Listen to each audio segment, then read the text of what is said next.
윤석열 전 대통령에 대해서요. 조금 전에 법원이 체포영장을 발부했습니다. 이제 17시간 뒤, 그러니까요. 내일 아침 9시에 김 여사 특검이 발부받은 영장을 들고 들어가서 집행을 하겠다, 이런 계획인데요. 자, 그럼 지금 저 안에서, 구치소 안에서 윤 전 대통령 어떤 생각을 하고 있을까요? 이야기 나눠보겠습니다. 자, 이남희 기자.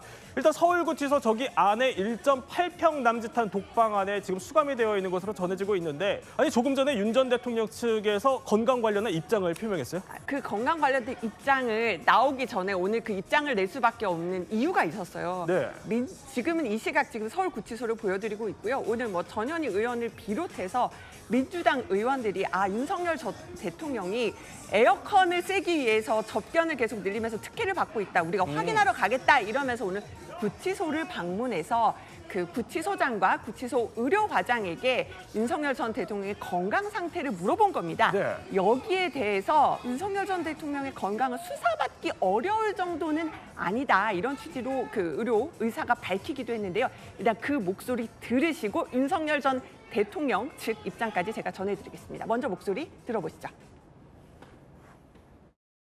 모든 그 진술을 들어볼 때 주관적인 거나 그런 것까지 다 알 수는 없기 때문에 뭐 통증을 호소하는 경우가 있을 수는 있지만 그게 어느 정도 아픈지는 알 수는 없으나 통상 이 정도는 되겠거니라고 생각을 할 수는 있습니다. 그게 이제 의사의 경험이니까요.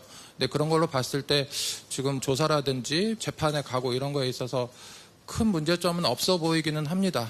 계속적인 설득에도 본인이 완강히 거부한 그런 상태에서 교도관이 그 물리력을 행사하는 기준이나 법적 절차가 거기에 해당하는 사항이 없는 상황이고. 그러니까 윤석열 전 대통령 측이 이 입장이 나오자 이렇게 얘기했거든요. 분명히 의료과장이 임상 진단을 한 것, 진료를 한 것 맞았지만 기저질환이나 혹은 안과질환에 대해서 정밀검사 또 진료가 제때 이루어지지 않았기 때문에 정확하게 얼마나 아픈지 건강검진에 한계가 있다. 이렇게 윤석열 전 대통령 측이 설명을 했습니다. 그러면서 시술 못 받으면 정말 실명 위험이 있다. 보기와 달리 정말 여러 질환이 있다. 이렇게 조금 더 반박 입장을 냈습니다. 그러니까 반박하는, 그러니까 건강 관련된 소견을 직접 입장을 밝힌 건데, 자, 김 여사 특검이요. 체포영장 집행을 위해서 특검보가 내일 아침에 서울구치소를 방문할 계획입니다. 그러면 허준 변호사, 그러니까 윤 전 대통령을 강제로 조사실에 데려올 수 있는 방법이 있는 거예요? 일단 지금 특검보와 검사가 직접 이 체포영장의 효력에 의해서 구치소까지 들어가서 방 앞까지 같이 갈 것 같습니다. 실질적인 어떤 실무적인 집행은 교도관들이 하겠지만 특검 측에서 이제 지휘를 하면서 사실상 같이 데리고 나오겠다라는 거거든요. 그런데 물론 이 체포영장의 집행 과정에서 최소한의 물리력, 그러니까 뭐 수갑이라든가 포승줄 같은 개호 도구를 사용할 수는 있습니다만은 만약에 당사자가 그 안에서 완강하게 버티는 상황이다라고 하면 이런 개호 도구를 사용하는데도 조금 한계가 있을 수밖에 없다는 생각이 들고 완전한 물리력을 사용해서 강제로 끌어내는 조치까지는 취하기 어려울 가능성도 있다는 생각이 들거든요.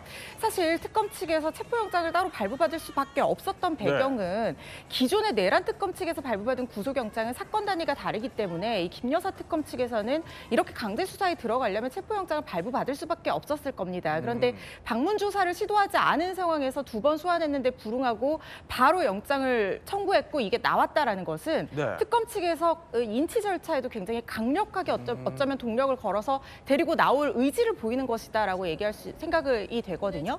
그러면 아마 내일 아침에 영장을 집행을 할 때 어떻게 보면 좀 대치 상황이 벌어질 가능성이 있어 보인다. 그렇지만 결국에는 굉장히 완강하게 버틴다고 하면 끌고 나올 수 있을 것인가, 이런 현실적인 문제가 하나 있을 것 같고요. 설령 데리고 온다고 하더라도 진술 거부권을 행사한다고 하면 수사에 완전히 비협조할 권리는 법에 없지만 진술 거부권은 엄연히 보장된 피의자의 권리이기 때문에 사실상은 실익이 얼마나 있을 것인가, 이런 의문의 목소리도 나오고 있습니다. 네, 또 내일 아침 상황은 더 지켜보기로 하고요.